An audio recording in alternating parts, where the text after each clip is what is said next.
ਤੁਸੀਂ ਸ਼ਾਇਦ ACNC register ਬਾਰੇ ਸੁਣਿਆ ਹੋਵੇਗਾ।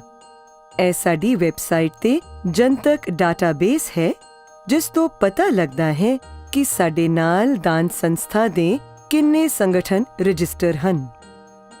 ਇਹ ਤੁਹਾਡੀ ਦਾਨ ਸੰਸਥਾ ਨੂੰ ਮੁਫਤ ਆਨਲਾਈਨ ਮੌਜੂਦਗੀ ਦੇਣ ਦੇ ਨਾਲ-ਨਾਲ ਜਨਤਾ ਨੂੰ ਨਵਾਂ ਸਾਧਨ ਦਿੰਦੀ ਹੈ ਕਿ ਉਹ ਤੁਹਾਨੂੰ ਲੱਭ ਸਕਣ। ਇਹ ਤੁਹਾਡੀ ਦਾਨ ਸੰਸਥਾ ਨੂੰ ਪ੍ਰਮੋਟ ਵੀ ਕਰਦੀ ਹੈ ਕਿ ਤੁਸੀਂ ACNC ਨਾਲ ਰਜਿਸਟਰ ਹੋ ਅਤੇ ਉਸ ਦੀਆਂ ਸ਼ਰਤਾਂ ਪੂਰੀਆਂ ਕਰਦੇ ਹੋ। ਇਸ ਲਈ ਆਓ ਦੇਖੀਏ ਕਿ ਉੱਥੇ ਕੀ ਹੈ।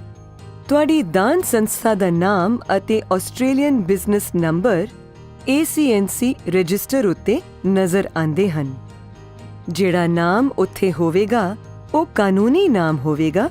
ਮਿਸਾਲ ਵਜੋਂ ਨਾਮ ਜੋ ਟਰਸਟ ਡੀਡ ਉੱਤੇ ਹੈ, ਜਾਂ ਉਹ ਨਾਮ ਜੋ ਇਸ ਦੇ ਬਣਨ ਵੇਲੇ ਤੁਸੀਂ ਰਜਿਸਟਰ ਕੀਤਾ ਸੀ। ਹੁਣ ਹੋ ਸਕਦਾ ਹੈ ਤੁਹਾਡੀ ਦਾਨ ਸੰਸਥਾ ਦੇ ਹੋਰ ਨਾਮ ਵੀ ਹੋਣ, ਇਸ ਲਈ ਤੁਸੀਂ ACNC ਨੂੰ ਵਾਧੂ ਨਾਮ ਵੀ ਦੇ ਸਕਦੇ ਹੋ। ਹੋ ਸਕਦਾ ਹੈ ਉਹ ਵਪਾਰਕ ਨਾਮ ਹੋਵੇ ਜੋ ਸਮਾਜ ਵਿੱਚ ਪ੍ਰਚਲਿਤ ਹੋਵੇ। ਤੁਸੀਂ ਆਪਣੀ ਦਾਨ ਸੰਸਥਾ ਦੇ ਸੰਪਰਕ ਵੇਰਵੇ ਵੀ ਦੇ ਸਕਦੇ ਹੋ। ਇਹ ਫੋਨ ਨੰਬਰ ਜਾਂ ਈਮੇਲ ਐਡਰੈਸ ਵੀ ਹੋ ਸਕਦਾ ਹੈ। ਅਸਲ ਵਿੱਚ ਕੋਈ ਵੀ ਢੰਗ ਜਿਸ ਨਾਲ ਜਨਤਾ ਦਾਨ ਸੰਸਥਾ ਨਾਲ ਸੰਪਰਕ ਕਰ ਸਕੇ। ਯਾਦ ਰੱਖੋ, ਜੇ ਤੁਸੀਂ ਈਮੇਲ ਐਡਰੈਸ ਦੀ ਵਰਤੋਂ ਕਰਦੇ ਹੋ ਤਾਂ ਦਾਨ ਸੰਸਥਾ ਦਾ ਸਾਧਾਰਨ ਐਡਰੈਸ ਬਣਾਓ, ਨਾ ਕਿ ਆਪਣੇ ਨਿੱਜੀ ਐਡਰੈਸ ਦੀ ਵਰਤੋਂ ਕਰੋ। ਰਜਿਸਟ੍ਰੇਸ਼ਨ ਉੱਤੇ ਤੁਹਾਡੀ ਦਾਨ ਸੰਸਥਾ ਦੀ ਸਬ ਟਾਈਪ ਵਿਖਾਈ ਦਿੰਦੀ ਹੈ। ਇਹ ਲੋਕਾਂ ਨੂੰ ਦੱਸਦੀ ਹੈ ਕਿ ਤੁਹਾਡੀ ਦਾਨ ਸੰਸਥਾ ਕਿਸ ਸ਼੍ਰੇਣੀ ਜਾਂ ਸ਼੍ਰੇਣੀਆਂ ਹੇਠ ਆਉਂਦੀ ਹੈ। ਮਿਸਾਲ ਵਜੋਂ ਸਿੱਖਿਆ ਵਿਕਾਸ ਜਾਂ ਧਰਮ। ਫਿਰ ਤੁਹਾਡੀ ਦਾਨ ਸੰਸਥਾ ਦੀ ਰਜਿਸਟ੍ਰੇਸ਼ਨ ਦੀ ਮਿਤੀ ਹੁੰਦੀ ਹੈ।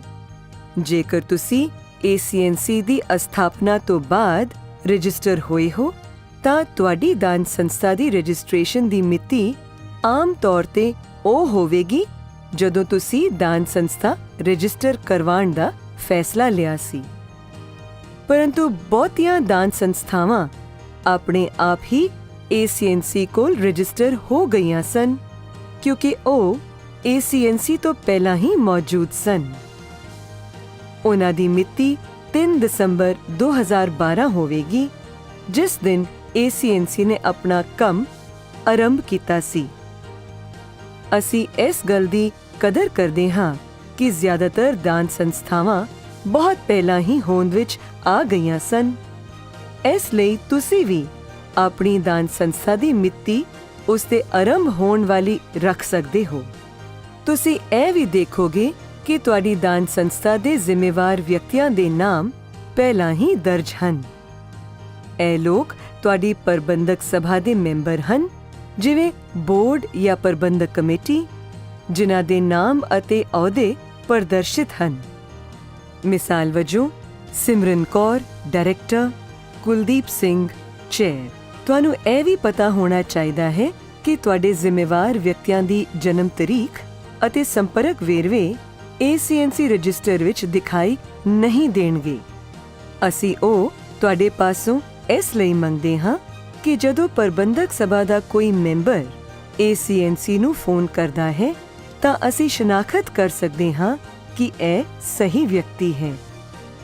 ਲੋੜ ਪੈਣ ਤੇ ਅਸੀਂ ਵੀ ਸੰਪਰਕ ਕਰ ਸਕਦੇ ਹਾਂ ਅਤੇ ਸਹੀ ਪਛਾਣ ਕਰ ਸਕਦੇ ਹਾਂ। ਤੁਹਾਡੀ ਦਾਨ ਸੰਸਥਾ ਦੇ ਪ੍ਰਬੰਧਕ ਦਸਤਾਵੇਜ਼ ਵੀ ਰਜਿਸਟਰ ਵਿੱਚ ਉਪਲਬਧ ਹੋਣਗੇ ਤਾਂ ਕਿ ਇਹਨਾਂ ਨੂੰ ਡਾਊਨਲੋਡ ਕੀਤਾ ਜਾ ਸਕੇ। ਇਸ ਵਿੱਚ ਸੰਵਿਧਾਨ, ਨਿਯਮ, ਚਰਚ ਦੇ ਕਾਨੂੰਨ ਜਾਂ ਟਰਸਟ ਡੀਡ ਵਰਗੇ ਦਸਤਾਵੇਜ਼ ਸ਼ਾਮਿਲ ਹਨ। ਆਉਣ ਵਾਲੇ ਸਮੇਂ ਵਿੱਚ ਐਨੂਅਲ ਇਨਫੋਰਮੇਸ਼ਨ ਸਟੇਟਮੈਂਟ ਰਾਹੀਂ ਤੁਹਾਡੇ ਪਾਸੋਂ ਮਿਲੀ ਜਾਣਕਾਰੀ ਅਸੀਂ ਰਜਿਸਟਰ ਵਿੱਚ ਪਾਵਾਂਗੇ। ਇਸ ਤਰ੍ਹਾਂ ਤੁਹਾਡੀ ਦਾਨ ਸੰਸਥਾ ਸਾਨੂੰ ਜਾਣਕਾਰੀ ਦਿੰਦੀ ਹੈ ਜੋ ਤੁਹਾਡੀ ਦਾਨ ਸੰਸਥਾ ਦਾ ਆਕਾਰ, ਦਾਨ ਸੰਸਥਾ ਕਿਸ ਦਾ ਭਲਾ ਕਰਦੀ ਹੈ ਅਤੇ ਇਸ ਦੀਆਂ ਯੋਜਨਾਬੱਧ ਸਰਗਰਮੀਆਂ ਕੀ ਹਨ ਬਾਰੇ ਦੱਸਦੀ ਹੈ।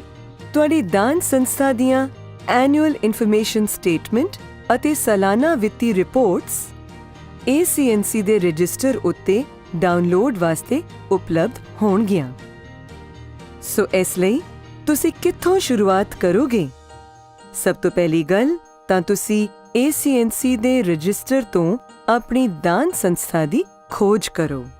ਤੁਸੀਂ ਵੇਖੋਗੇ ਕਿ ਤੁਹਾਡੀ ਜਾਣਕਾਰੀ ਦਾ ਕੁਝ ਭਾਗ ਪਹਿਲਾਂ ਹੀ ਉਪਲਬਧ ਹੈ। ਇਸ ਦਾ ਕਾਰਨ ਹੈ ਕਿ ਜਦੋਂ ACNC ਦੀ ਸਥਾਪਨਾ ਹੋਈ ਸੀ, ਸਾਨੂੰ 56,000 ਦਾਨ ਸੰਸਥਾਵਾਂ ਜਿਹੜੀਆਂ ਆਸਟ੍ਰੇਲੀਅਨ ਟੈਕਸ ਆਫਿਸ ਨਾਲ ਰਜਿਸਟਰ ਸਨ ਦੇ ਅੰਕੜੇ ਮਿਲੇ ਸਨ। ਹੋ ਸਕਦਾ ਹੈ ਕਿ ਇਹ ਜਾਣਕਾਰੀ ਆਧੁਨਿਕ ਨਾ ਹੋਵੇ, ਇਸ ਲਈ ਦਾਨ ਸੰਸਥਾਵਾਂ ਬਾਰੇ ਸਾਨੂੰ ਮਿਲੀ ਜਾਣਕਾਰੀ ਪੁਰਾਣੀ ਜਾਂ ਗਲਤ ਵੀ ਹੋ ਸਕਦੀ ਹੈ। ਜੇਕਰ ਤੁਸੀਂ ਰਜਿਸਟਰ ਦੇਖ ਕੇ ਮਹਿਸੂਸ ਕਰਦੇ ਹੋ ਕਿ ਤੁਹਾਡੀ ਦਾਨ ਸੰਸਥਾ ਦੇ ਵੇਰਵੇ ਅਪਡੇਟ ਹੋਣ ਵਾਲੇ ਹਨ, ਤਾਂ ਤੁਸੀਂ ਅਜਿਹਾ ਕਰਨ ਵਾਸਤੇ ਕਈ ਰਸਤੇ ਲੱਭ ਸਕਦੇ ਹੋ। ਤੁਸੀਂ ਆਪਣੀ ਪਹਿਲੀ ਐਨੂਅਲ ਇਨਫੋਰਮੇਸ਼ਨ ਸਟੇਟਮੈਂਟ ਭੇਜਣ ਤੱਕ ਉਡੀਕ ਕਰ ਸਕਦੇ ਹੋ, ਜੋ ਤੁਸੀਂ ਸਾਡੇ ਰਿਪੋਰਟਿੰਗ ਵੀਡੀਓ ਤੋਂ ਲੱਭ ਸਕਦੇ ਹੋ। ਇਸ ਰਿਪੋਰਟ ਵਿੱਚ ਜਿਹੜੀ ਜਾਣਕਾਰੀ ਤੁਸੀਂ ਦਿਓਗੇ ਉਹ ACNC ਰਜਿਸਟਰ ਵਿੱਚ ਜਾਵੇਗੀ। ਤੁਸੀਂ ਸਾਡੀ ਵੈਬਸਾਈਟ ਦੁਆਰਾ ਵੀ ਆਪਣੀ ਦਾਨ ਸੰਸਥਾ ਦੇ ਵੇਰਵੇ ਅਪਡੇਟ ਕਰ ਸਕਦੇ ਹੋ। ਕੁਝ ਦਾਨ ਸੰਸਥਾਵਾਂ ਆਪਣੀ ਸੰਵੇਦਨਸ਼ੀਲ ਜਾਣਕਾਰੀ ACNC ਰਜਿਸਟਰ ਤੋਂ ਗੁਪਤ ਰੱਖਣੀ ਚਾਹੁੰਦੀਆਂ ਹਨ। ਇਹ ਸੰਭਵ ਹੈ, ਪਰ ਕੇਵਲ ਸੀਮਿਤ ਹਾਲਾਤਾਂ ਵਿੱਚ ਹੀ ਅਜਿਹਾ ਹੋ ਸਕਦਾ ਹੈ। ਹੋ ਸਕਦਾ ਹੈ ਕਿ ਇਹ ਜਾਣਕਾਰੀ ਵਪਾਰਕ ਤੌਰ ਤੇ ਸੰਵੇਦਨਸ਼ੀਲ ਹੋਵੇ ਅਤੇ ਕੋਈ ਨੁਕਸਾਨ ਕਰ ਸਕਦੀ ਹੋਵੇ। ਇਹ ਝੂਠੀ, ਘਬਰਾਹਟ ਫੈਲਾਉਣ ਵਾਲੀ ਜਾਂ ਕੁਰਾਹੀ ਪਾਉਣ ਵਾਲੀ ਹੋ ਸਕਦੀ ਹੈ। ਇਹ ਪਬਲਿਕ ਸੇਫਟੀ ਨੂੰ ਖਤਰੇ ਵਿੱਚ ਪਾਉਣ ਵਾਲੀ ਜਾਂ ਇੱਕ ਹੋਰ ਅਪਵਾਦ ਵਿੱਚ ਡੇਗਣ ਵਾਲੀ, ਜਿਸ ਤਰ੍ਹਾਂ ਕਿ ਜੇਕਰ ਤੁਹਾਡੀ ਦਾਨ ਸੰਸਥਾ ਪ੍ਰਾਈਵੇਟ ਸਹਾਇਕ ਫੰਡ ਹੈ ਤਾਂ ਜਾਣਕਾਰੀ ਨਿੱਜੀ ਦਾਨੀ ਦੀ ਪਛਾਣ ਕਰਨ ਦੀ ਸੰਭਾਵਨਾ ਰੱਖਦੀ ਹੈ। ਜ਼ਿਆਦਾਤਰ ਮਾਮਲਿਆਂ ਵਿੱਚ ਜੇਕਰ ਤੁਹਾਡੀ ਜਾਣਕਾਰੀ ਉੱਪਰ ਦਿੱਤੇ ਕਿਸੇ ਇੱਕ ਵਰਗ ਵਿੱਚ ਆਂਦੀ ਹੈ, ਤਾਂ ਕਮਿਸ਼ਨਰ ਨੂੰ ਜਾਣਕਾਰੀ ਰੋਕਣ ਦੇ ਫੈਸਲੇ ਤੋਂ ਪਹਿਲਾਂ ਜਨਤਕ ਹਿੱਤ ਬਾਰੇ ਅਵਸ਼ ਵਿਚਾਰਨਾ ਪੈਂਦਾ ਹੈ। ਕਮਿਸ਼ਨਰ ਦਾ ਫੈਸਲਾ ਇਸ ਤੇ ਨਿਰਭਰ ਹੁੰਦਾ ਹੈ ਕਿ ਰਜਿਸਟਰ ਉੱਤੇ ਜਾਣਕਾਰੀ ਪ੍ਰਕਾਸ਼ਿਤ ਕਰਨ ਨਾਲ ਆਮ ਜਨਤਾ ਨੂੰ ਫਾਇਦਾ ਪੁੱਜੇਗਾ ਜਾਂ ਸੂਚਨਾ ਨਾਲ ਜਨਤਾ ਦਾ ਵਾਧੂ ਨੁਕਸਾਨ ਹੋਵੇਗਾ। ਜੇ ਅਜਿਹਾ ਹੋਵੇ ਅਤੇ ਇਹ ਮਾਪਦੰਡ ਤੇ ਪੂਰਾ ਉਤਰਦੀ ਹੈ, ਤਾਂ ਜਾਣਕਾਰੀ ਰੋਕੀ ਵੀ ਜਾ ਸਕਦੀ ਹੈ। ਆਓ ਇੱਕ ਵਾਰ ਫਿਰ ਦੁਹਰਾਈਏ। ACNC ਰਜਿਸਟਰ ਸਾਡੀ ਵੈਬਸਾਈਟ ਤੇ ਜਨਤਕ ਡਾਟਾਬੇਸ ਹੈ, ਜਿਹੜਾ ਸਾਡੇ ਨਾਲ ਰਜਿਸਟਰ ਹੋਈਆਂ ਸੰਸਥਾਵਾਂ ਨੂੰ ਦਾਨ ਸੰਸਥਾ ਦੀ ਹੈਸੀਅਤ ਪ੍ਰਕਾਸ਼ਿਤ ਕਰਦਾ ਹੈ। ਆਪਣੀ ਦਾਨ ਸੰਸਥਾ ਚੈੱਕ ਕਰਨੀ ਚਾਹੀਦੀ ਹੈ। ਯਕੀਨੀ ਕਰੋ ਕਿ ਸਾਰੇ ਵੇਰਵੇ ਆਧੁਨਿਕ ਹਨ ਅਤੇ ਯਾਦ ਰੱਖੋ ਕਿ ਜੇਕਰ ਤੁਸੀਂ ਕੋਈ ਸੂਚਨਾ ਰਜਿਸਟਰ ਤੇ ਨਹੀਂ ਪਾਉਣਾ ਚਾਹੁੰਦੇ, ਤਾਂ ਤੁਸੀਂ ਸਾਨੂੰ ਦੱਸੋ ਕਿ ਅਸੀਂ ਉਹ ਪ੍ਰਕਾਸ਼ਿਤ ਨਾ ਕਰੀਏ।